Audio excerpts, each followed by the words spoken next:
अस्सलाम वालेकुम dear students, हमने फर्स्ट ईयर की फिजिक्स का सेकंड चैप्टर स्टार्ट किया हुआ है। इस लेक्चर के अंदर हमारे पास बड़ा इंपॉर्टेंट टॉपिक है elastic and in elastic collisions. ठीक है, ये हमारे पास इस लेक्चर का टॉपिक है। यहाँ पे देखिए, इस लेक्चर के अंदर मेनली हमने जो एक टॉपिक कवर करना है वो हमारे पास जो स्पेसिफिक टॉपिक है वो ये है elastic collisions in one dimension. हमने बेसिकली इस टॉपिक को कवर करना है, लेकिन इस टॉपिक को स्टार्ट करने से पहले हम यहाँ पे इलास्टिक और इन इलास्टिक कोलिजन्स के दरमियान जो फ़र्क होता है उसको हम ये वाली थ्योरी पढ़ के काफ़ी क्लियर करेंगे। क्लियर कट तरीके से हम ये देखेंगे कि जो इलास्टिक कोलिजन्स हैं वो क्या होती हैं और जो इन इलास्टिक कोलिजन्स हैं वो क्या होती हैं। इन दोनों के दरमियान फ़र्क को वाज़े करने के बाद फिर हम स्टार्ट करेंगे इलास्टिक कोलिजन्स का टॉपिक। और ये हमारे पास है elastic collisions in one dimension, यानी कि हम ये देखेंगे यहाँ पे कि जब हमारे पास दो बॉडीज़ इस तरह से टकराते हैं कि वो एक ही लाइन के अंदर जब दोनों मूव कर रहे होते हैं टकराने से पहले, और एक ही लाइन के अंदर वो मूव करते हैं उसी लाइन के अंदर टकराने के बाद, तो इस केस के अंदर हमने किस तरह से इनकी जो वेलोसिटी में तब्दीली होती है उसकी हमने ये इक्वेशंस कैसे डिराइव करनी है, ये वाली, यानी कि टकराने के बाद की उनकी जो वेलोसिटी होती है उसकी हम ये इक्वेशंस डिराइव करना यहाँ पे सीखेंगे।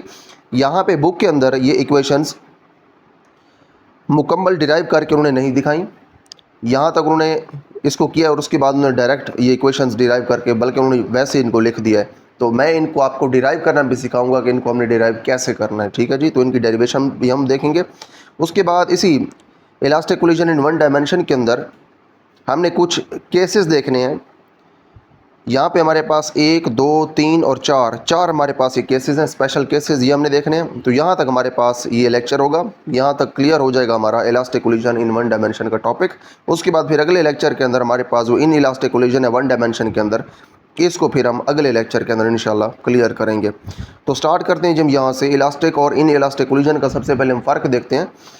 तो यहाँ पे हमारे पास है when A tennis ball is dropped on the floor vertically, जब आप ऊपर से नीचे सीधा एक टेनिस बॉल को फर्श के ऊपर गिराते हैं, it may not rebound to its initial height, तो हो सकता है ये अपनी जो इसकी शुरू वाली हाइट है उस तक ये ना पहुँचे। आप अगर उसको इस पॉइंट से छोड़ते हैं तो हो सकता है वो यहाँ तक नीचे तक आए, अपने वापस जो उसकी पहली पोजीशन थी वहाँ तक हो सकता है वो ना पहुँचे। ठीक है, अब क्यों नहीं पहुँचेगी वहाँ तक, उसकी वजह ये इट इज़ बिकॉज, इसकी वजह ये है ये portion of kinetic energy is lost. उसकी वजह ये है कि इसकी जो काइनेटिक एनर्जी है उसका एक हिस्सा ज़ाय हो गया है। ठीक है, कैसे ज़ाय हो गया? देखिए, काइनेटिक एनर्जी होती है जो उसकी मोशन की वजह से एनर्जी होती है, 1/2 mv², ये काइनेटिक एनर्जी का फॉर्मूला है। तो ऊपर से जब वो नीचे जाएगी तो उसके अंदर काइनेटिक एनर्जी होगी उसकी मोशन की वजह से। तो जब जाके टकराएगी तो वहाँ पे कुछ ऐसे काम होंगे इसके टकराने के बाद कि उसकी जो मोशन वाली एनर्जी है वो कुछ एनर्जी बाकी एनर्जीज के अंदर कन्वर्ट हो जाएगी, जिसकी वजह से उसकी मोशन वाली एनर्जी कम हो जाएगी। क्योंकि मोशन वाली एनर्जी उसकी कम हो गई है तो इसलिए वापस अपनी पहले वाले पोजीशन के ऊपर नहीं आ पाएगी। तो वो एनर्जी क्यों कम होगी वो यहाँ पे लिखा हुआ है, ये portion of kinetic energy is lost.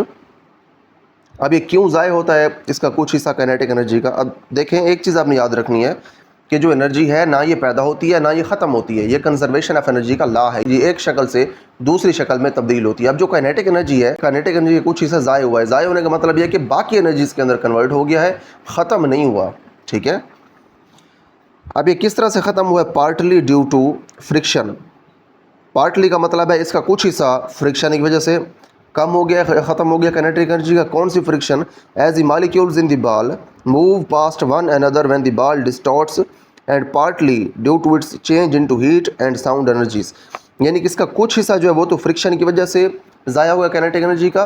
कैसी फ्रिक्शन? जब बॉल जो है डिस्टॉर्ट हुई, जब टकराई नीचे और उसका शेप चेंज हुआ तो उसके अंदर जो मॉलिक्यूल्स थे वो एक दूसरे के पास से गुजरे, यहाँ पे यही लिखा हुआ है मूव पास्ट वन अनदर, जब ये एक दूसरे के साथ से मूव किए उनके दरमियान फ्रिक्शन पैदा हुई तो वहाँ पे कुछ एनर्जी ज़ाया हो गई। एंड पार्टली, और कुछ हिस्सा इस एनर्जी का काइनेटिक एनर्जी का किस तरह से ज़ाया हुआ? Due to its change into heat and sound energies. जब आप बाल को नीचे ड्रॉप करते हैं तो आपको कुछ साउंड भी सुनाई देता है, उस साउंड के लिए भी तो कोई एनर्जी चाहिए होती है ना, तो उसके अंदर तो नीचे जाते हुए सिर्फ काइनेटिक एनर्जी थी, वही काइनेटिक एनर्जी ही हमें साउंड प्रोवाइड करती है। तो जो काइनेटिक एनर्जी का पोर्शन साउंड में चेंज हो गया, साउंड भी एक एनर्जी है, तो वो काइनेटिक एनर्जी का पोर्शन ज़ाय हो गया। उसके बाद वहाँ पे कुछ हीट भी पैदा होती है, जब दो चीज़ें आपस में टकराती हैं तो हीट के अंदर भी काइनेटिक एनर्जी का कुछ पोर्शन चेंज हो गया। तो यहाँ पे हमने ये देखा कि कुछ काइनेटिक एनर्जी का पोर्शन ज़ाय हो गया फ्रिक्शन की वजह से, कुछ ज़ाय हो गया साउंड के अंदर चेंज हो के, कुछ ज़ाय हो गया हीट के अंदर चेंज हो के। तो इस तरह से जो इसकी पहले से काइनेटिक एनर्जी थी वो कम हो जाएगी, इसलिए वापस अपनी पहले वाली पोजीशन के ऊपर अपनी बॉल नहीं आ पाएगी। Similar is the case when two tennis balls collide with certain velocities. अब यही सूरत हाल होती है जब दो टेनिस बॉल्स को आप मखसूस वेलोसिटीज़ के साथ आपस में टकराते हैं। There final kinetic energy may be less than the total initial kinetic energy. जो शुरू वाली टोटल काइनेटिक एनर्जी थी उससे जो उनकी फाइनल काइनेटिक एनर्जी है वो कम हो सकती है। अब देखिए इस इनिशियल और फाइनल काइनेटिक एनर्जी का मतलब ये है कि आपके पास दो बॉल्स हैं, कोलिजन से पहले उनकी जो काइनेटिक एनर्जी थी उनको अगर आप ऐड करें तो फॉर एग्जांपल वो आपके पास होती है काइनेटिक एनर्जी 1, मिसाल के तौर पे, ठीक है। ये कोलिजन से पहले वाली उन दोनों की टोटल काइनेटिक एनर्जी है। जब वो कोलाइड कर जाती हैं, बॉल्स अलहदा हो जाती हैं, उस वक्त उनकी जो काइनेटिक एनर्जीज का सम है, मजमूआ है उन दोनों की काइनेटिक एनर्जीज का, वो फॉर एग्जांपल आपके पास है काइनेटिक एनर्जी 2, KE2। ये कोलिजन से पहले वाली काइनेटिक एनर्जी है, ये कोलिजन के बाद वाली है। अब हमने ऊपर देखा कि जब कोलिजन होती है तो बॉल्स के जो मॉलिक्यूल्स हैं वो आपस में रगड़ खाते हैं, वहाँ पे कुछ एनर्जी ज़ाय होती है, कुछ साउंड की शक्ल में ज़ाय होती है, कुछ हीट की शक्ल में ज़ाय होती है। तो पहले जो काइनेटिक एनर्जी थी, टकराते हुए ये काइनेटिक एनर्जी बाकी फॉर्म्स में तब्दील होगी, तो जब टकराने के बाद हमें टोटल काइनेटिक एनर्जी मिलेगी वो कम मिलेगी। तो इसलिए आप ये कह रहे हैं कि जब दो बॉल्स आपस में टकराती हैं तो कोलिजन से पहले उनकी जो काइनेटिक एनर्जी होती है वो ज़्यादा होती है, लेकिन कोलिजन के बाद उनकी जो काइनेटिक एनर्जी होती है टोटल वो कम होती है। तो यहाँ पर हमने ये देखा कि जो काइनेटिक एनर्जी है ये सेम टू सेम बाकी नहीं रही। इंग्लिश में आप कह सकते हैं कि काइनेटिक एनर्जी का जो सम है ये कंजर्व नहीं रहा, काइनेटिक एनर्जी यहाँ पे कंजर्व नहीं रही। तो इस तरह की आपके पास जो कोलिजन होती है इसको आप इन इलास्टिक कोलिजन कहते हैं, क्योंकि यहाँ पे जो काइनेटिक एनर्जी है कोलिजन से पहले वाली और कोलिजन के बाद वाली वो आपस में बराबर नहीं है। ठीक है जी। यहाँ पे हमारे पास अब डेफिनेशन है, a collision in which the kinetic energy of the system is not conserved. वो कोलिजन जिसके अंदर सिस्टम की काइनेटिक एनर्जी कंजर्व नहीं होती, कंजर्व का मतलब ये कि बाकी नहीं रहती, तब्दील हो जाती है, तो वो जो कोलिजन है आपके पास is called inelastic collision. तो ऐसी कोलिजन को हम इन इलास्टिक कोलिजन कहते हैं। जब बॉल नीचे गई, फर्श से टकरा के ऊपर आ गई, लेकिन वापस अपनी पहले वाली पोजीशन के ऊपर नहीं पहुंची क्योंकि उसकी काइनेटिक एनर्जी कम हो चुकी थी। उसी तरह से हमने दो बॉल्स की एग्जांपल ले ली, दो बॉल्स आपस में टकराई, पहले जो उनकी काइनेटिक एनर्जी का सम था, टकराने के बाद काइनेटिक एनर्जी का सम कम हो गया, तो इसका मतलब ये काइनेटिक एनर्जी कंजर्व नहीं रही। तो ये जो आपके पास कोलिजन थी ये इन इलास्टिक कोलिजन थी। अब इलास्टिक कोलिजन क्या होगी वो अब नीचे हम देखेंगे। अंडर स्पेशल कंडीशंस, कुछ खास कंडीशंस के नीचे, no kinetic energy is lost in the collision और impact on hitting the floor. तो कोई भी काइनेटिक एनर्जी जो है वो ज़ाय नहीं होती कोलिजन के वक्त, जब बॉल्स आपस में कोलाइड करती हैं, दो बॉडीज़ कोलाइड करती हैं, या फिर फर्श के साथ जब बॉल टकराती है उस वक्त स्पेशल कंडीशंस के नीचे कुछ भी काइनेटिक एनर्जी ज़ाय नहीं होती। Such type of collision is said to be elastic collision. इस तरह की जो कोलिजन है इसको आप कहते हैं इलास्टिक कोलिजन। यहाँ पे हमने इलास्टिक और इन इलास्टिक का जो फ़र्क है वो हमने बड़ा वाजे कर लिया मिसाल की हेल्प से। फ़र्क हमने इस तरह से वाजे किया कि ऐसी कोलिजन जिसके अंदर कोलिजन से पहले वाली सिस्टम की काइनेटिक एनर्जी और कोलिजन के बाद वाले सिस्टम की काइनेटिक एनर्जी बराबर हो, वो कोलिजन जो है वो इलास्टिक होती है। लेकिन ऐसी कोलिजन जिसके अंदर सिस्टम की काइनेटिक एनर्जी कोलिजन से पहले वाली और बाद वाली बराबर ना हो, यानी कि कुछ काइनेटिक एनर्जी ज़ाय हो जाए, तो उसको आप कहते हैं इन इलास्टिक कोलिजन। ठीक है जी। नीचे हमारे पास एक और मिसाल है। फॉर एग्जाम्पल, मिसाल के तौर पर, मैंने hard ball is drop down to a marble floor. जब आप किसी हार्ड बॉल को मार्बल के फर्श के ऊपर गिराते हैं, it rebounds to very nearly the initial height. इसकी जो शुरू वाली हाइट होती है उसके तकरीबन करीब पहुंच जाती है। ठीक है, बिल्कुल उसके बराबर तो नहीं पहुंचती, टकरा के वापस उसके करीब तर ये पहुंच जाती है। It loses negligible amount of energy in the collision with the floor. ये फ्लोर के साथ जब इसकी कोलिजन होती है तो ये नेग्लिजिबल अमाउंट यानी कि बहुत थोड़ी जो मिकदार एनर्जी की वो ये ज़ाय करती है। It is to be noted, ये नोट करने काबिल है, that momentum and total energy are conserved in all types of collisions. कि जो मोमेंटम है और जो टोटल एनर्जी है ये तमाम जो कोलिजन की अकसाम है उनके अंदर कंजर्व होती है। ठीक है, यही बात आपको मैंने शुरू में कही थी कि जब हम ये कहते हैं कि काइनेटिक एनर्जी ज़ाय हो रही है, और ये ज़ाय होने का मतलब ये है कि एनर्जी की दूसरी फॉर्म्स के अंदर तब्दील हो रही है, क्योंकि एनर्जी जो टोटल होती है सिस्टम की वो कंजर्व होती है। अब देखें, दो चीज़ें, एक है टोटल एनर्जी और एक है काइनेटिक एनर्जी। जब कोलिजन होती है उससे पहले जो सिस्टम की टोटल एनर्जी होती है और जो कोलिजन के बाद सिस्टम की टोटल एनर्जी होती है वो आपस में बराबर होती हैं। ठीक है, काइनेटिक एनर्जी बाद में कम हो सकती है कोलिजन के बाद। जब कम होगी काइनेटिक एनर्जी तो जो काइनेटिक एनर्जी का पोर्शन कम होगा वो बाकी एनर्जी के फॉर्म्स में तब्दील हो जाएगा, तो टोटल एनर्जी इस तरह से कंजर्व रहती है, टोटल एनर्जी बराबर रहती है। ऐसा नहीं होता कि सिस्टम की पहले टोटल एनर्जी कुछ और थी, कोलिजन के बाद टोटल एनर्जी कुछ और हो। कोलिजन से पहले और कोलिजन के बाद सिस्टम की टोटल काइनेटिक एनर्जी जो है वो होती है बराबर। उसके बाद बात आती है मोमेंटम की। मोमेंटम के बारे में हम पिछले लेक्चर के अंदर देख चुके हैं कि जो मोमेंटम होता है सिस्टम का, कोलिजन से पहले का और कोलिजन के बाद का, वो मोमेंटम जो है वो बराबर होता है। ठीक है, मोमेंटम भी कंजर्व होता है। तो दोनों चीज़ें कंजर्व होती हैं, चाहे जो भी कोलिजन हो, इलास्टिक हो, इन इलास्टिक हो, मोमेंटम भी कंजर्व होता है। यानी कोलिजन से पहले वाला टोटल मोमेंटम और कोलिजन के बाद वाला टोटल मोमेंटम बराबर। और उसके बाद जो टोटल एनर्जी है, काइनेटिक एनर्जी की बात नहीं हो रही, एनर्जी एक शक्ल से दूसरी शक्ल में तब्दील होती रहती है, लेकिन टोटल एनर्जी जो है वो कंजर्व रहती है। तो टोटल एनर्जी जो है सिस्टम की तमाम कोलिजन्स के अंदर वो भी कंजर्व होती है। However, ताहम the kinetic energy is conserved only if it is an elastic collision. अब यहाँ पे देखें अगेन काइनेटिक एनर्जी की बात आ रही है। काइनेटिक एनर्जी ही वो एनर्जी है जो कि इलास्टिक और इन इलास्टिक कोलिजन को आपस में डिफरेंशिएट करती है। तो वही बात यहाँ पे वो बता रहे हैं। पहले उन्होंने ये ऊपर क्लियर किया कि आपने ये नहीं कहना कि अगर काइनेटिक एनर्जी तब्दील हो रही है तो टोटल एनर्जी भी तब्दील होगी। पहले उन्होंने ये बात वाज़ेह की कि जो भी कोलिजन की टाइप हो उसके अंदर मोमेंटम और जो टोटल एनर्जी है वो हमेशा कंजर्व रहेगी, लेकिन काइनेटिक एनर्जी तब्दील हो सकती है। जब कोलिजन से पहले और कोलिजन के बाद काइनेटिक एनर्जी तब्दील ना हो तो आपकी जो कोलिजन है वो होती है इलास्टिक। ठीक है, अगर कोलिजन से पहले वाली काइनेटिक एनर्जी कुछ और हो, कोलिजन के बाद वाली कुछ और हो, तो आपकी जो कोलिजन है वो होती है इन इलास्टिक कोलिजन। तो हमने अब यहाँ पे इलास्टिक कोलिजन का टॉपिक देखना है। यहाँ पे हमने वो केस देखना है कोलिजन का जिसके अंदर कोलिजन से पहले वाली और कोलिजन के बाद वाली जो काइनेटिक एनर्जी है वो दोनों आपस में बराबर है, यानी कि सम। मिसाल के तौर पे अगर दो बॉडीज़ आपस में टकरा रही हैं तो दो बॉडीज़ की जो काइनेटिक एनर्जी का सम कोलिजन से पहले है और उनकी काइनेटिक एनर्जी का जो सम कोलिजन के बाद है वो सम्स आपस में बराबर होंगे। तो यहाँ पे ये हमारे पास इलास्टिक कोलिजन होगी। और हमने यहाँ पे जो टॉपिक देखना है वो है इलास्टिक कोलिजन इन वन डायमेंशन। ठीक है, अब देखिए आपको पहले मैं बता चुका हूँ कि इसको हम वन डायमेंशन क्यों कहते हैं। यहाँ पे हमने देखनी इलास्टिक कोलिजन्स, ये तो क्लियर हो गया इलास्टिक कोलिजन्स क्यों है, क्योंकि यहाँ पे काइनेटिक एनर्जी कंजर्व नहीं है। उसके बाद वन डायमेंशन इसको क्यों कहते हैं। वन डायमेंशन का मतलब है एक ही डायरेक्शन के अंदर अब यहाँ पे मोशन हो रही है। किस तरह से मोशन हो रही है, जिन बॉल्स ने आपस में टकराना है या जिन बॉडीज़ ने आपस में टकराना है वो एक ही लाइन के अंदर मूव कर रहे हैं। ठीक है, डायरेक्शन उनकी सेम है। जब कोलिजन हो जाएगी तो कोलिजन के बाद भी दोनों ने उसी डायरेक्शन के अंदर ही मूव करना है। तो क्योंकि डायरेक्शन तो तब्दील हो नहीं रही, एक ही डायरेक्शन है जिसके अंदर पूरे सिस्टम की मूवमेंट हो रही है, इसीलिए आप इसको कहते हैं कि ये मोशन जो है ये वन डायमेंशनल मोशन है, एक ही डायरेक्शन के अंदर मोशन हो रही है। ठीक है जी। अब टू डायमेंशनल मोशन कैसे होती है, उसके अंदर एक्स वाई दोनों कोऑर्डिनेट्स इन्वॉल्व होते हैं। यहाँ पे तो सिर्फ एक्स एक्सिस के लॉन्ग मोशन हो रही है ना। जब एक्स एक्सिस और वाई एक्सिस दोनों इन्वॉल्व हो, यानी कि मोशन अगर इधर ना हो, थोड़ी सी इधर होती उसके बाद फिर इधर होती, यानी कि एक्स और वाई अगर दोनों एक्सिस इन्वॉल्व होते तो फिर हम इसको टू डायमेंशनल मोशन कहते हैं। ठीक है, अब ये टू डायमेंशनल मोशन क्या होती है या टू डायमेंशनल कोलिजन्स क्या होती हैं, फिर आगे हमारे पास टॉपिक आ रहे हैं। इस टॉपिक के बाद वहाँ पे इंशाल्लाह इसको हम क्लियर कर लेंगे। तो यहाँ तक बस आपने इतना याद रखना है कि क्योंकि यहाँ पे कोलिजन और मोशन सिर्फ एक ही डायरेक्शन में हो रही है, इसलिए इसको हम कहते हैं इलास्टिक कोलिजन इन वन डायमेंशन। अच्छा, यहाँ पे हमने अब देखना है कि जब, अच्छा देखें पहले आपको मैं ये बता दूं बेसिकली कि यहाँ पे जो हम डेरिवेशन करने लगे हैं इसका मकसद क्या है। मकसद इसका सिर्फ ये है कि आपके पास दो बॉडीज़ हैं, एक ये और एक ये, इन दोनों ने आपस में करना है कोलाइड। पहले ये दोनों कर रही हैं मूव, कोलिजन से पहले इसकी ये वेलोसिटी है, कोलिजन के बाद इसकी, कोलिजन से पहले इस दूसरी बॉल की ये वेलोसिटी है।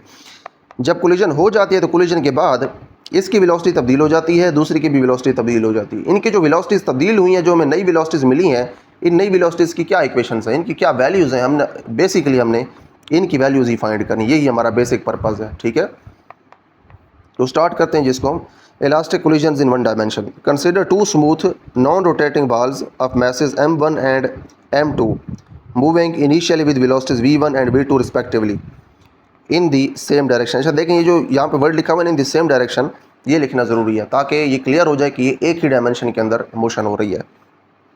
अच्छा, यहाँ पे कुछ और वर्ड्स हैं वो मैं एक्सप्लेन कर देता हूँ। कंसिडर टू स्मूथ, स्मूथ का मतलब ये है कि इनकी जो सरफेस है वो स्मूथ है, सरफेस के ऊपर कोई भी जगह ऐसी नहीं है कि जो रफ हो, खुरदरी जगह हो, पूरी स्मूथ इनकी सरफेस है। नॉन रोटेटिंग बॉल्स, ये जो बॉल्स हैं ये रोटेट भी नहीं कर रही हैं, ऐसा नहीं है किसी सरफेस के ऊपर ये घूम के जा रही हैं, ये ऐसे जा रही हैं कि जो रोटेट नहीं कर रही। Of masses m1 and m2 moving initially with velocities v1 and v2 respectively. Respectively का मतलब ये है कि m1 की वेलोसिटी पहली वेलोसिटी है v1 और m2 मैस वाली जो आपके पास बॉल है उसकी दूसरी वेलोसिटी है v2 वेलोसिटी। ठीक है जी, इन द सेम डायरेक्शन, एक ही डायरेक्शन में ये मूव कर रही हैं। दे कोलाइड, अब देखिए ये कोलाइड कर जाती हैं, मतलब आपस में टकरा जाती हैं।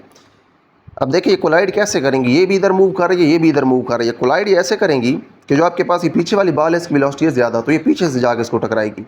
ठीक है, जब ये पीछे से जाके इसको टकराएगी तो ये जो आगे वाली आपको ब्लू बॉल नज़र आ रही है ऑरेंज कलर वाली, ये आगे तेज़ी से जाएगी, इसकी वेलोसिटी थोड़ी सी कम हो जाएगी, ये पीछे रह जाएगी। यानी कि पहले ये एक दूसरे के करीब आ रही हैं यहाँ पे, क्योंकि उन्हें टकराना है ना, यहाँ पे करीब आ रही हैं, यहाँ पे एक दूसरे से दूर ये जा रहे हैं। ठीक है, जो आगे वाली ये ज़्यादा तेज़ी से आगे जा रही है और पीछे वाली जो है इसकी स्पीड थोड़ी सी कम हो जाएगी, वेलोसिटी इसकी कम हो जाएगी। अच्छा, यहाँ पे हमने देखना है they collide and after collision, collision के बाद they move along the same straight line without rotation, rotation के बगैर ये उसी स्ट्रेट लाइन के अंदर मूव करते हैं क्योंकि वन डायमेंशनल मोशन है। ठीक है, let their velocities after the collision be v1 prime and v2 prime respectively. अब फ़र्ज़ करें कि कोलिजन के बाद उनकी ये वेलोसिटीज़ हैं v1 प्राइम और v2 prime. As shown in figure 2.10, जैसे कि इस फिगर में दिखाया हुआ है, we take the positive direction of the velocity and momentum to the right. Right कौन सी डायरेक्शन है? ये डायरेक्शन है जिधर ये मूव कर रहे हैं। पहले ये जिधर पहले मूव कर रहे हैं, वेलोसिटी और मोमेंटम की जो डायरेक्शन है हम इस साइड के ऊपर पॉजिटिव लेते हैं। अगर दूसरी साइड के ऊपर डायरेक्शन हुई तो वो नेगेटिव डायरेक्शन होगी। इधर इधर अगर हमारे पास कोई वेलोसिटी आ गई तो वो उसको हम नेगेटिव कह देंगे। ठीक है जी। अच्छा उसके बाद अब ये नोट करें कि जो वेलोसिटी की डायरेक्शन होती है वही मोमेंटम की डायरेक्शन होती है। ठीक है, हम ये मोमेंटम वाले टॉपिक के अंदर देख चुके हैं कि जिस डायरेक्शन में वेलोसिटी होती है, मोमेंटम की डायरेक्शन वही होती है। मोमेंटम एक वेक्टर क्वांटिटी है।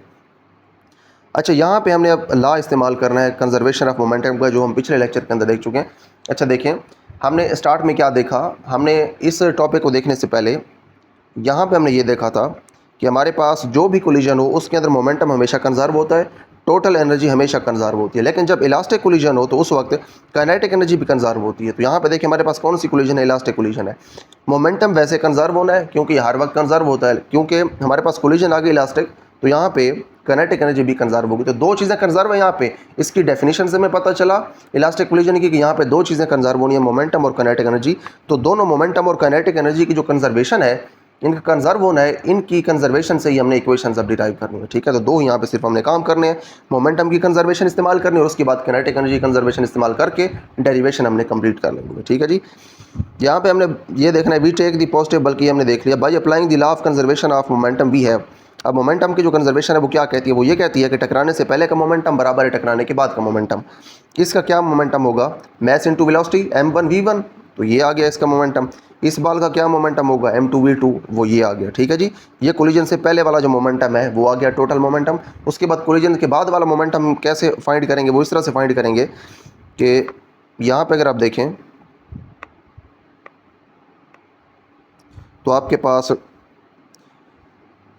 ये जो बॉल है, पहली बॉल, इसका मैस तब्दील नहीं हुआ, इसकी वेलोसिटी तब्दील हो गई है। तो इसका क्या मोमेंटम बन जाएगा? m1v1 prime. ठीक है, ये आ गया इसका मोमेंटम। दूसरी बॉल का क्या मोमेंटम होगा? m2v2 prime. जी आ गया m2v2 प्राइम। ठीक है जी। अब ये कोलिजन से पहले वाले मोमेंटम का सम है, ये कोलिजन के बाद वाला टोटल मोमेंटम है, दोनों आपस में बराबर हो, क्योंकि मोमेंटम जो है हर तरह की कोलिजन में वो कंजर्व होता है। अब इसको मजीद आप कैसे सिंप्लीफाई कर सकते हैं? इस तरह सिंप्लीफाई कर सकते हैं कि आप जो m1 वाली टर्म्स हैं उनको इकट्ठा कर दें और m2 वाली जो है उनको आप इकट्ठा कर दें। ये जो यहाँ पे आपको नज़र आ रहा है m1v1 प्राइम, इसको आप इधर ले जाएं तो ये माइनस का हो जाएगा। यहाँ पे आपको मैं ये दिखा देता हूँ कैसे उन्होंने किया है। इसको हम दूसरी साइड के ऊपर ले गए हैं, ये हो गया m1v1 माइनस m1v1 प्राइम। ठीक है, जिसको हम उधर ले गए, और ये जो आपको यहाँ पे m2 वाली टर्म नज़र आ रही है इसको आप इधर ले आएँ। इधर ले आएंगे तो यहाँ पे आके माइनस हो जाएगा। This is equal to m2v2 prime, तो इधर पहले से पड़ा हुआ है, ये जो माइनस m2v2 आएगा ये बाद में यहाँ पे आके माइनस हो जाएगा। उसके बाद इन दोनों में से क्या कॉमन आ सकता है? इस साइड में से आपके पास m1 कॉमन है, तो आप m1 यहाँ से कॉमन ले लें। ठीक है जी।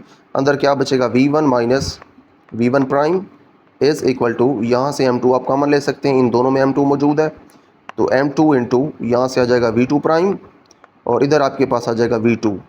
ठीक है जी।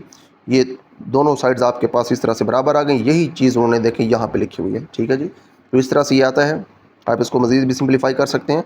अच्छा, ये तो हमने इस्तेमाल कर लिया मोमेंटम की कंजर्वेशन को, और यहाँ पे हमने एक इक्वेशन निकाल ली। ठीक है। अच्छा देखिए, यहाँ पे तो इन इक्वेशंस के नेम इस तरह से लिखे हुए हैं 2.29।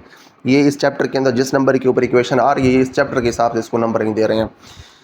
अब देखिए, ये चैप्टर है दूसरा, इसलिए 2 लिखा हुआ है। 29 का मतलब ये कि इक्वेशंस को ये नंबर दे रहे हैं, ये 29वां नंबर अब दे रहे हैं। ठीक है, 29th नंबर अब इन्होंने अलॉट किया इस इक्वेशन को। लेकिन जब आपने डेरिवेशन लिखनी है पेपर के अंदर या वैसे, आपने अपनी मर्जी की इन इक्वेशंस को नंबर देने हैं। शुरू में जैसे इक्वेशन को नंबर देंगे अपने क्वेश्चन के अंदर, डेरिवेशन के अंदर उसको 1 का नेम देंगे, उसके बाद 2, उसके बाद 3, उसके बाद 4, इस तरह से आप करेंगे। ठीक है जी।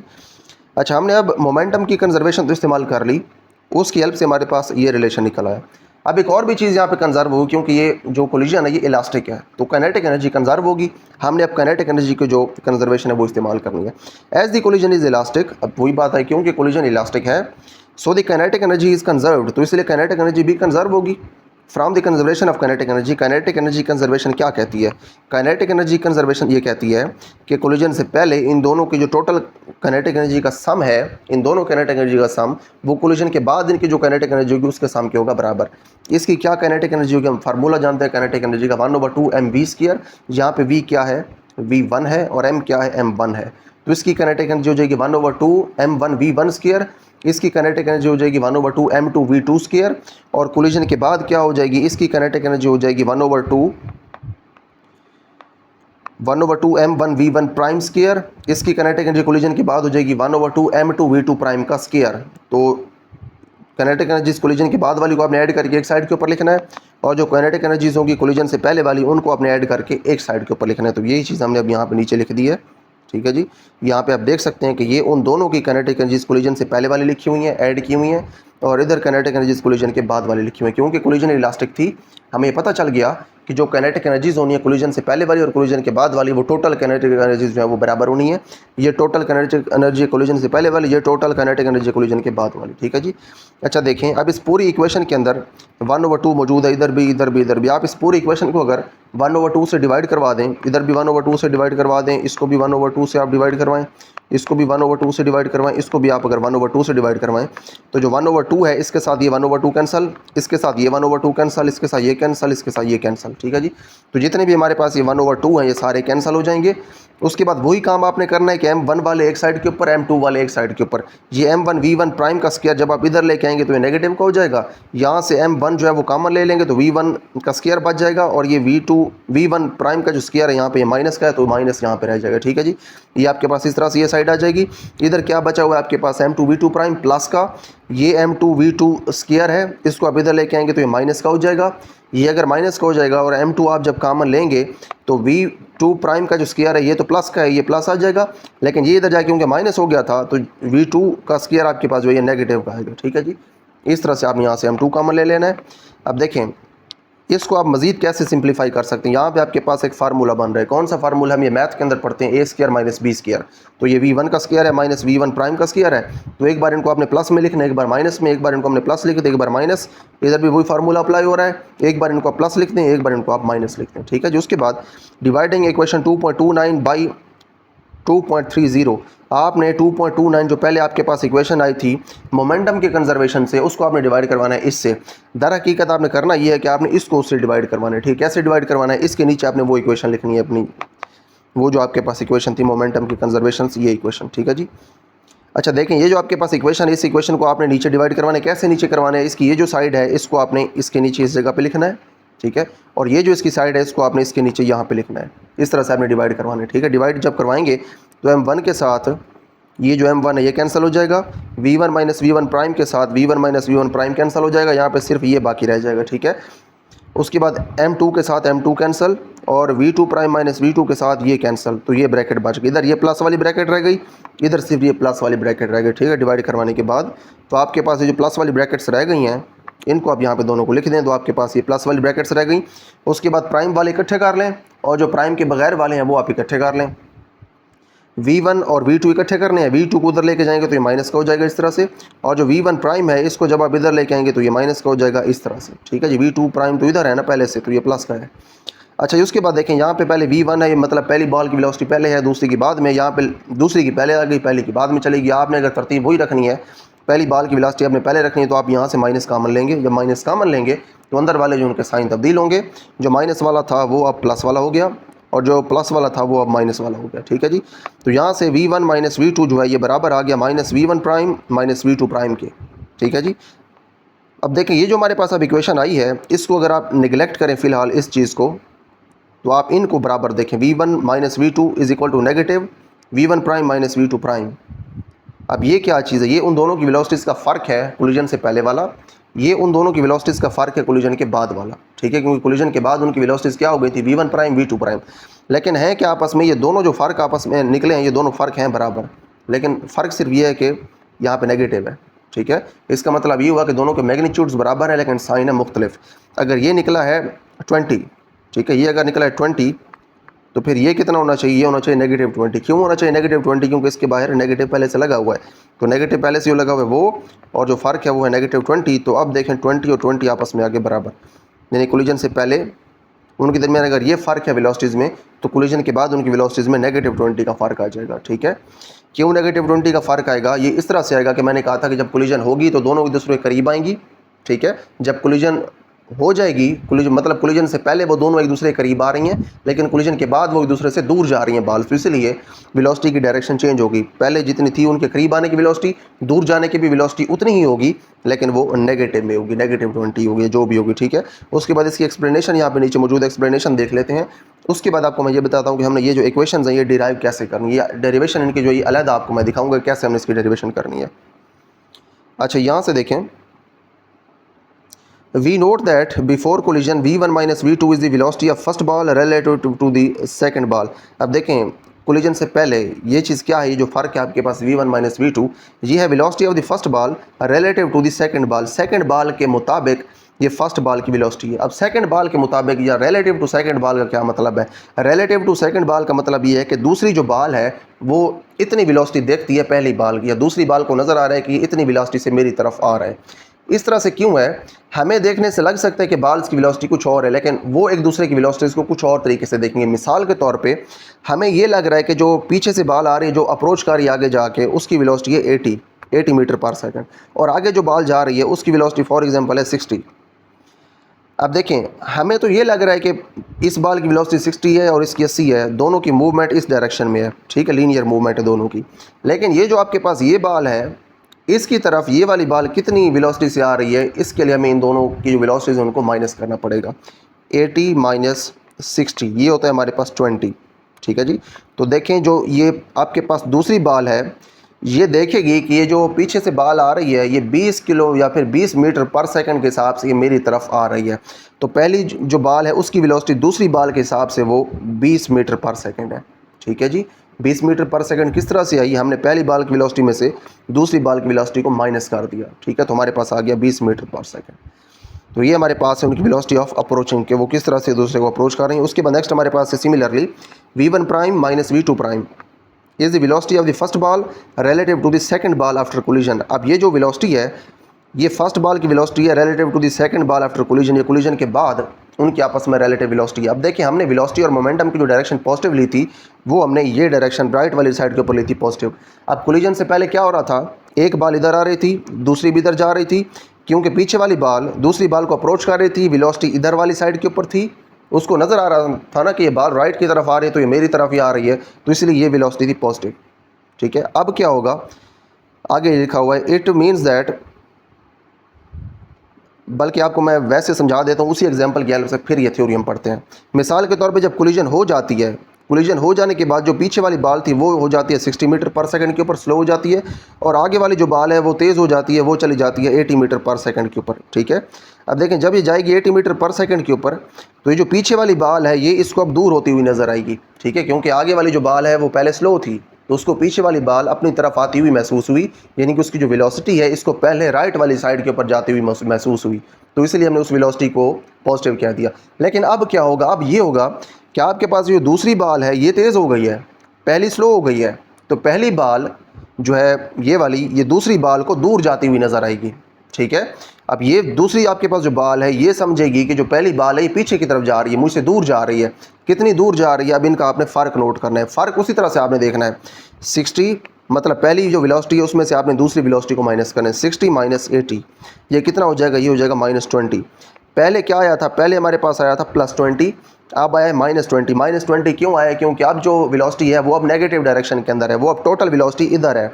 इधर क्यों वेलोसिटी है कि जो दूसरी बाल है इसकी वेलोसिटी होगी ज़्यादा, इसकी वेलोसिटी हो रही है कम। जब कम हो रही है तो ये पीछे रहती जा रही है, ये पीछे की तरफ जा रही है, वो आगे निकली जा रही है, पीछे रह रही है। तो इसीलिए जो ये दूसरी बाल है इसको लगेगा कि जो पहले पीछे वाली बाल है ये पीछे की तरफ जा रही है, लेफ़्ट की तरफ जा रही है। जब लेफ़्ट की तरफ जाएगी, वेलोसिटी लेफ़्ट की तरफ होती है तो वो नेगेटिव वेलोसिटी है, ठीक है।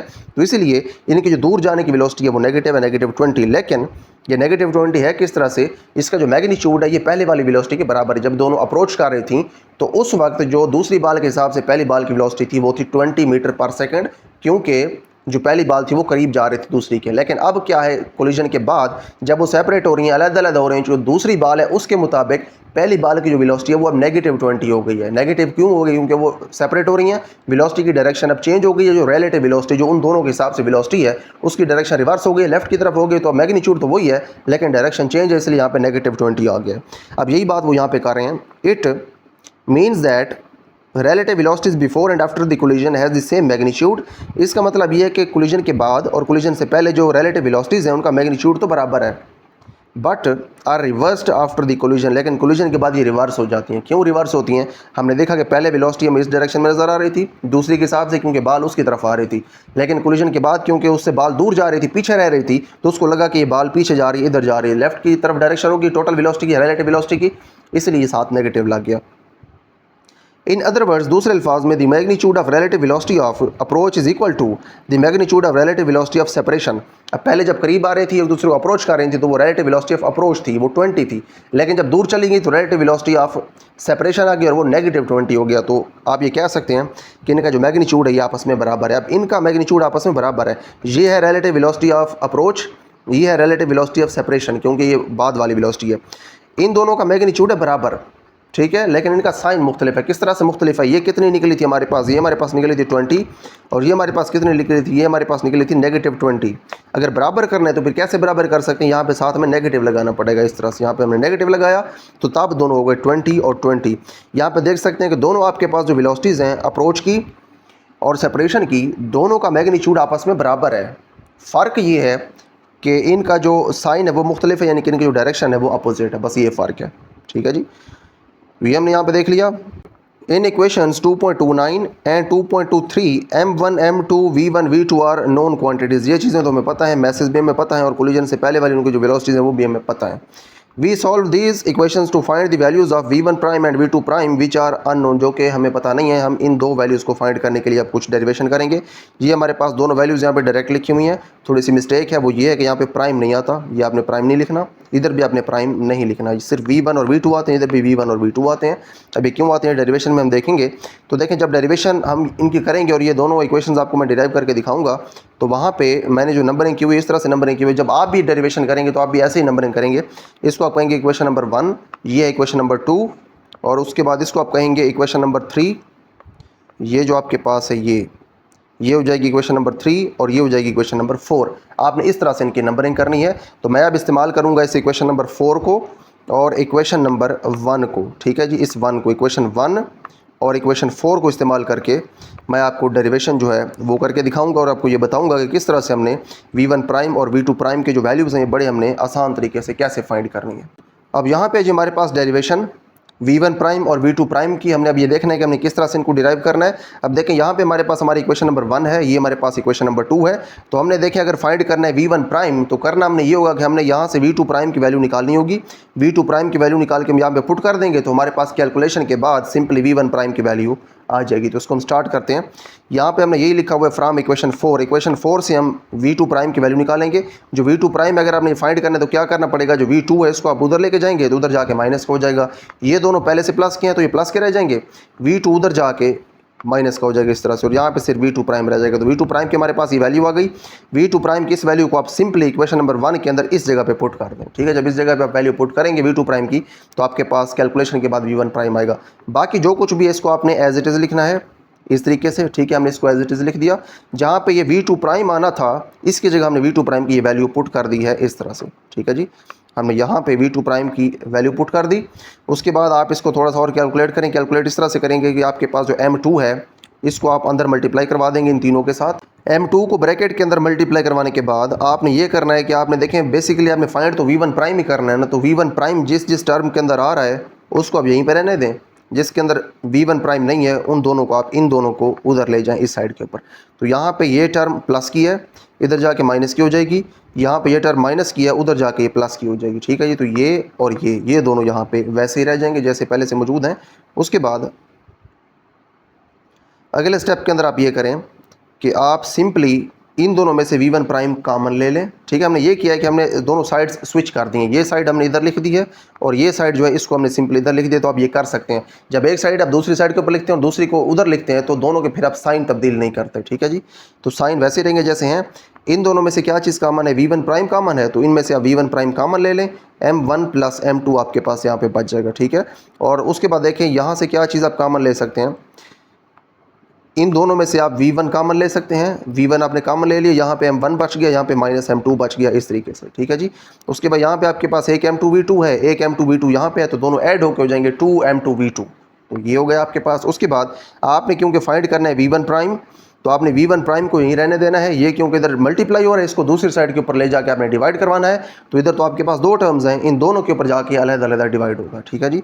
इसके ऊपर ये इस तरह से डिवाइड हो जाएगा ऐसे, और इसके ऊपर जाके ऐसे नीचे डिवाइड हो जाएगा। और उसके बाद जो V2 है वो आपने इधर लिख दिया, और यहाँ पे V1 आपने इधर लिख दिया, ठीक है जी।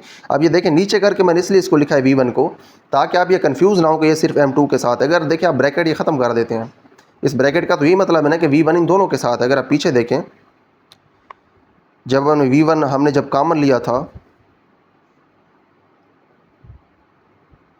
आप अगर इसको यहाँ पे देखें, हाँ जी यहाँ पे, ठीक है, यहाँ से हमने लिया था ना कॉमन, तो V1 जो है ये M1 के साथ भी है और M2 के साथ भी है, ठीक है।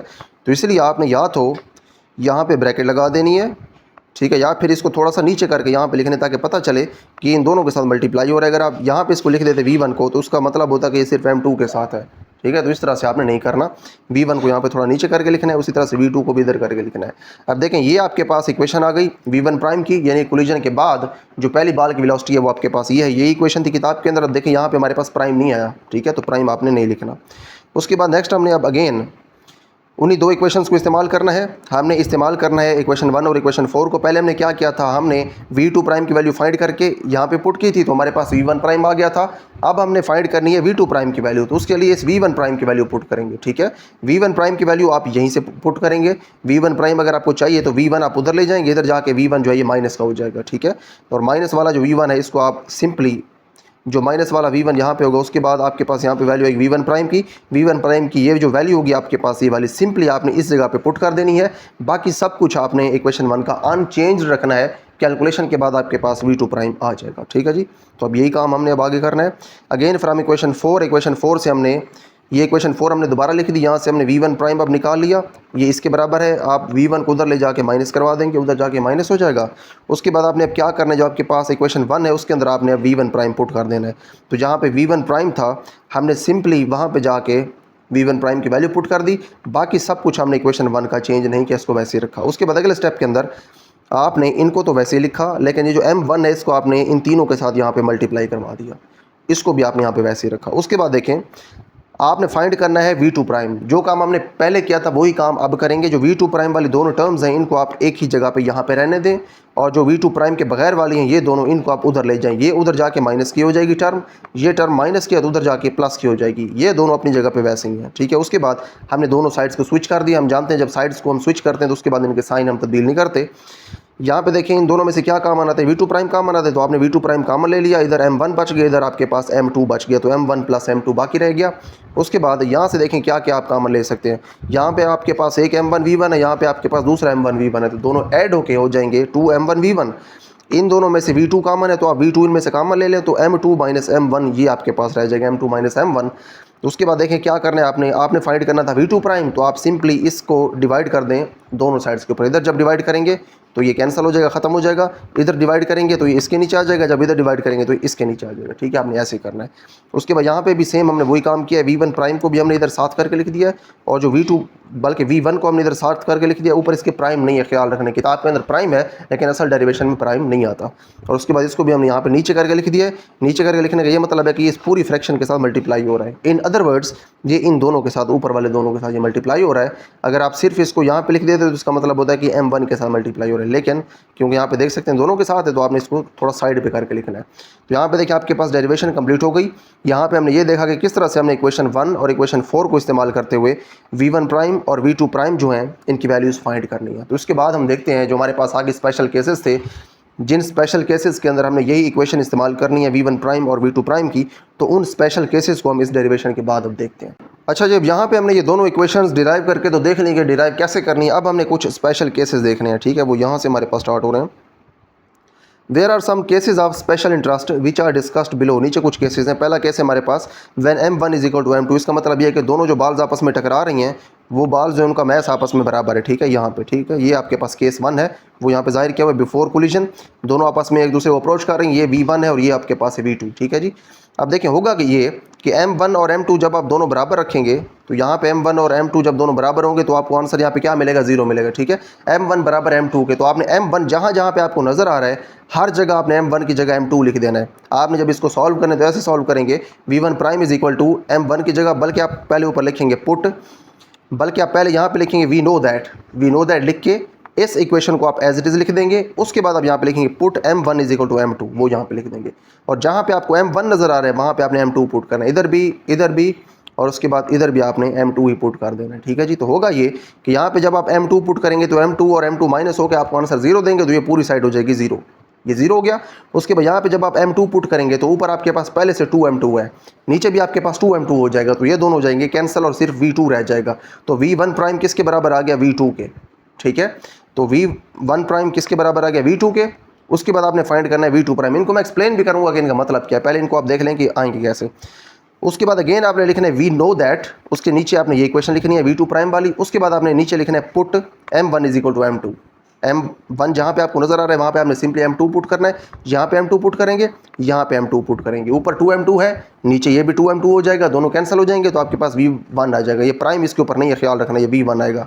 उसके बाद यहाँ पे जब आप M2 पुट करेंगे और नीचे M2 पुट करेंगे तो ये M2 और M2 माइनस होकर 0 हो जाएंगे, तो ये साइड पूरी हो जाएगी 0। सिर्फ आपको जो मिलेगा वो है V1। तो V2 प्राइम किसके बराबर हो गया, V1 के। अब इसका मतलब ये है कि आपके पास कोलिजन के बाद इस तरह से जो आपके पास M1 है कोलिजन के बाद, उसकी जो वेलोसिटी V1 प्राइम थी वो आ गई V2 के बराबर। ठीक है, और जो दूसरा आपके पास बॉल है ये वाला M2, इसकी कोलिजन के बाद वेलोसिटी होनी थी V2 प्राइम, वो क्या होगी, V1। इसका मतलब ये कोलिजन से पहले जो पहली बॉल की वेलोसिटी थी, अगर मैं आपको थोड़ा सा इसको करीब करके दिखाऊं, तो कोलिजन से पहले जो पहली बॉल की वेलोसिटी थी V1, वो कोलिजन के बाद दूसरी बॉल की वेलोसिटी हो गई। दूसरी बॉल की वेलोसिटी कोलिजन के बाद ये वो हो गई। ठीक है, और पहली बॉल की कोलिजन के बाद कौन सी वेलोसिटी, V1 प्राइम, और ये किसके बराबर आ गई, V2 के। और V2 क्या थी, ये दूसरी बॉल की वेलोसिटी थी कोलिजन से पहले। तो इसका मतलब ये हुआ कि जब दोनों के मैसेज हैं आपस में बराबर, वो केस जब दोनों टकराने वाली बॉल्स का जो मैस है वो आपस में वो बराबर, तो कोलिजन से पहले उनकी जो वेलोसिटीज होती हैं कोलिजन के बाद वो स्विच हो जाती हैं। यानी कि पहली बॉल की जो वेलोसिटी थी कोलिजन के बाद वो दूसरी बॉल को मिल जाती है, और दूसरी बॉल की जो वेलोसिटी कोलिजन से पहले थी कोलिजन के बाद वो पहली बॉल को वेलोसिटी मिल जाती है। ठीक है, इसका ये मतलब है। दूसरा केस है हमारे पास when M1 is equal to M2 and V2 is equal to 0, यानी कि टकराने वाली दोनों जो बॉल्स हैं उनका मैस तो आपस में बराबर है, लेकिन जो V2 है वो अब 0 है। ठीक है, तो ये बड़ा ही सिंपल सा केस है। इसको आपने ऐसे करना है, अगेन आपने अपनी जो इक्वेशंस हैं पहले आपने लिखना है we know that, as we know that आपने V1 प्राइम लिखना है। उसके बाद आपने लिखना है put M1 is equal to M2 and V2 is equal to 0। ये दोनों चीज़ें आपने पुट करनी है। जहाँ पे आपको M1 नज़र आ रहा है वहाँ पे आपने M2 पुट करना है, तो ये साइड तो वैसे 0 हो जाएगी। ठीक है, उसके बाद V2 को आपने 0 पुट करना है। जब आप V2 इधर 0 पुट करेंगे तो ये साइड फिर 0 हो जाएगी, तो V1 प्राइम जो है ये हो गई 0। इसका मतलब ये है, यहाँ पे देख सकते हैं V1 प्राइम 0 है। इसका मतलब ये है कि आपके पास जो पहली बॉल है और दूसरी बॉल इनका मैस बराबर था। दूसरी बॉल थी रेस्ट के ऊपर, V2 के रेस्ट के ऊपर होने का मतलब ये है कि जो कोलिजन से पहले दूसरी आपकी बॉल थी वो रेस्ट के ऊपर थी, उसकी कोई वेलोसिटी नहीं थी। तो पहली जो आपके पास बॉल आई वो जब दूसरी बॉल के साथ जाके हिट हुई तो कोलिजन के बाद जो आपकी पहली बॉल है उसकी जो वेलोसिटी है वो हो गई 0। इसका मतलब ये है कि जो पहले से रेस्ट के ऊपर बॉल थी, दूसरी बॉल उसके साथ आगे लगी, मैच दोनों को बराबर था, तो दूसरी जो बॉल थी वो उसकी जगह आके रुक गई, उसकी वेलोसिटी 0 हो गई, और जो पहले से रुकी हुई बॉल थी वो आगे मूव करना शुरू हो गया। वो किस तरह से किस वेलोसिटी के साथ कोलिजन के बाद मूव करेगी वो हम फाइंड करेंगे V2 प्राइम के अंदर। तो V2 प्राइम के अंदर आपने अब ये वैल्यूज पुट करनी है। इस तरह से पुट करेंगे कि आपने M1 को M2 लिख देना, यहाँ पे M1 को M2 लिखेंगे तो उसके बाद होगा क्या, 2M2 हो जाएगा यहाँ पे, तो 2M2 और बल्कि ये हो जाएगा, हाँ जी, M1 की जगह भी आप M2 ही लिखेंगे, तो 2M2 ऊपर 2M2 नीचे कैंसिल, तो V1 प्राइम।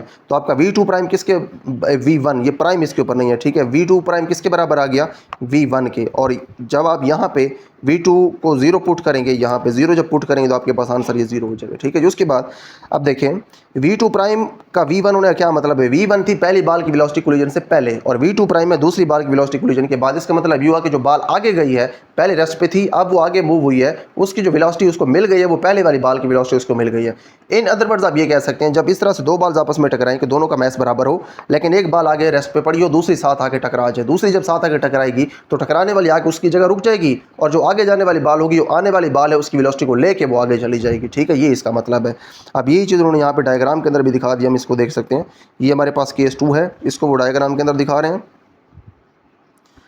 अब देखें स्टार्ट के अंदर दोनों का मैच था बराबर, कोलिजन से पहले ये रेस्ट के ऊपर थी, इसकी वेलोसिटी थी 0, ये वेलोसिटी v1 के साथ आ रही थी। उसके बाद कोलिजन के बाद ये हुआ कि जो आपके पास आने वाली बॉल थी वो 0, उसकी वेलोसिटी हो गई v1 प्राइम कोलिजन के बाद, और v2 प्राइम जो है वो हो गई v1, यानी कोलिजन से पहले वाली जो पहली बॉल की वेलोसिटी थी वो इसको मिल गई दूसरी बॉल को, और वो उसकी वेलोसिटी से मूव करना शुरू हो गई।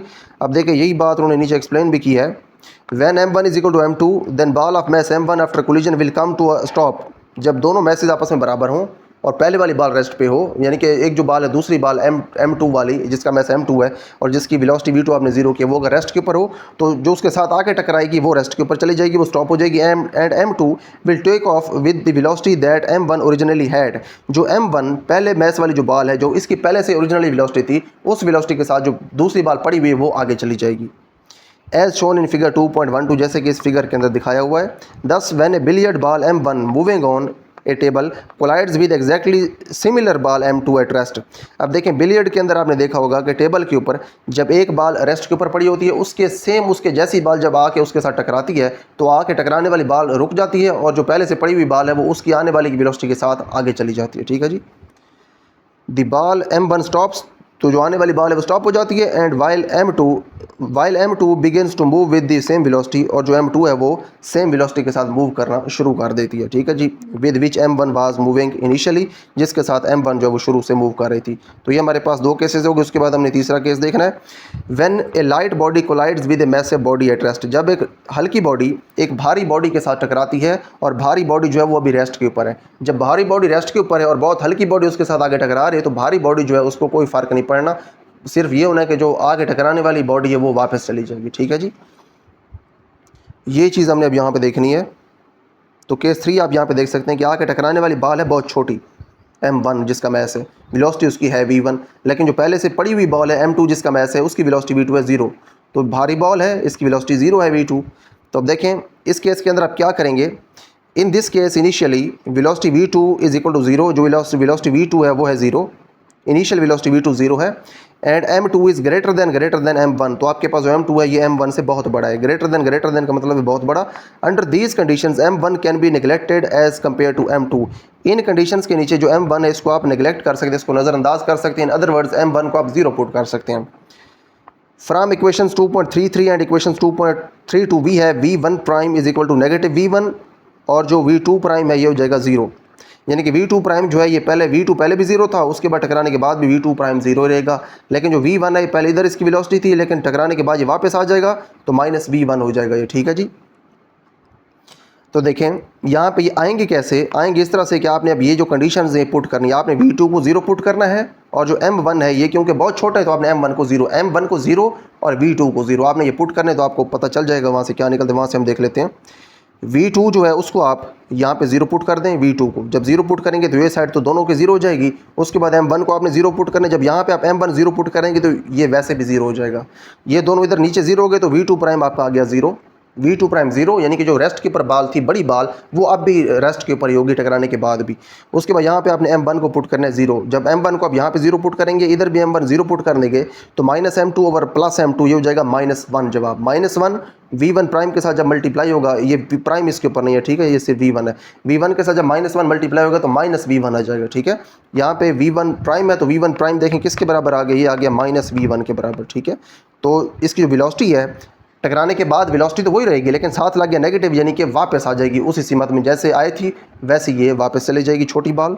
ठीक है, तो ये आपको यहाँ से मिल गया कि आपके पास जो v1 प्राइम है वो आ गया नेगेटिव v1 के बराबर, यानी कि जिस वेलोसिटी से जा रही थी छोटी बॉल उसी वेलोसिटी से वापस आएगी, लेकिन आपके पास जो बड़ी बॉल है ये रेस्ट के ऊपर ही रहेगी। ठीक है जी। The result is shown in figure 2.13।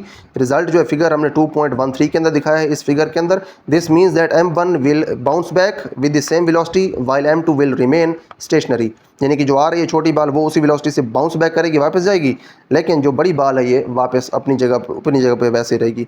This fact is used of by the squash player. जो स्क्वैश प्लेयर होते हैं वो इस फैक्ट को इस्तेमाल करते हैं।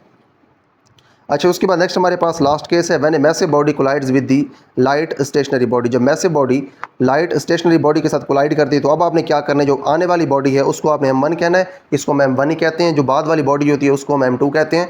जो m2 है ये रेस्ट के ऊपर है, तो v2 0 और v1 जो है इसकी वैल्यू मौजूद है और v1 है हमारे पास। आपने अब क्या करना है, ये क्योंकि बहुत छोटा है आपके पास, in this case m1 is greater than m2। अब जो m1 है ये बहुत बड़ा है m2 से, तो आप m2 को यहाँ पे 0 पुट करेंगे। v2 इज इक्वल टू 0, और जो v2 है यानी कि दूसरी बाल की वेलोसिटी है वो भी अभी 0 है। सो m2 can be neglected in equations 2.32 and 2.33। अब देखें जो आपके पास वो इक्वेशंस हैं उनके अंदर आप m2 को निगलेक्ट कर सकते हैं। इस वक्त आपने किसको 0 करना है, m2 को 0 करना है, क्योंकि m2 है बहुत छोटा। तो अब स्टार्ट करते हैं, m2 भी 0 है और इसकी वेलोसिटी भी 0 है, ठीक है जी। तो अब जाते हैं अपनी वापस इक्वेशंस के अंदर। अब देखिए m2 को जब आप 0 पुट करेंगे तो ये पूरी इक्वेशन 0 हो जाएगी। यहाँ पे आप v2 को जब 0 पुट करेंगे और यहाँ पे जब v2 को 0 पुट करेंगे तो ये इक्वेशन भी पूरी 0 हो जाएगी, ठीक है। m2 v2 की वजह से ये दोनों 0 हो गए, ये दोनों टर्म 0 हो गई। उसके बाद आपने यहाँ पे अगर m2 को 0 पुट करना है और इसको आपने अगर m2 को 0 पुट करना है इधर भी, तो m1 ओवर m1 हो जाएगा, दोनों प्लस के हैं तो 1 आ जाएगा आपके पास आंसर। तो यहाँ पे प्राइम नहीं है, तो v1 प्राइम किसके बराबर आ गया, v1 के। v1 प्राइम बराबर आ गया v1 के, यानी कि जो बॉडी जिस वेलोसिटी से आ रही थी बड़ी बॉडी, उसी वेलोसिटी के साथ वो आगे चली जाएगी। यानी कि छोटी बाल उसके रास्ते में पड़ी थी, वो उसको कोई उसकी वेलोसिटी में फ़र्क नहीं डाल सकेगी, जैसे आ रही थी बड़ी बॉडी वो वैसे ही चली जाएगी। लेकिन जो छोटी बॉडी है उसके साथ अब क्या होता है वो हमने देखना है। v2 प्राइम अब देखना है हमने उसमें क्या होता है। अब देखिए m2 जो है उसको आपने 0 कर दिया था, v2 को भी आपने 0 कर दिया था, तो ये टर्म 0 हो गई v2 के 0 की वजह से।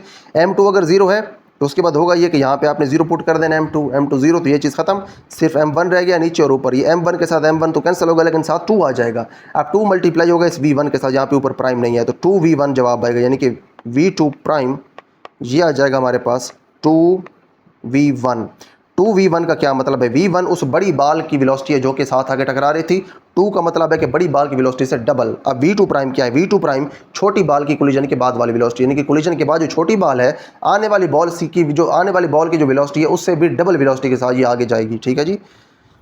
ये चीज़ हमने अब यहाँ पे देखनी है। अब देखिए ये चीज़ उन्होंने इस डायग्राम के अंदर भी दिखाई है कि जो बड़ी बॉल थी आने वाली कोलिजन के बाद, इसमें कोई फ़र्क नहीं पड़ा, ये वैसे ही उसी वेलोसिटी के साथ आगे चलती गई v1 के साथ। लेकिन जो v2 प्राइम है छोटी बाल की वेलोसिटी वो डबल होगी v1 से, ठीक है जी। यानी कि जो आने वाली बड़ी बाल थी उससे ये डबल स्पीड से आगे चली जाएगी। This gives v1 prime is equal to approximately equal to v1, यानी कि तकरीबन उसके बराबर है। और जो v2 प्राइम है ये तकरीबन किसके बराबर है, 2v1, यानी कि आने वाली बॉल की जो वेलोसिटी है उससे ये डबल आगे जाएगी। दस आफ्टर द कोलिजन, तो इसलिए कोलिजन के बाद there is practically no change in the velocity of massive body.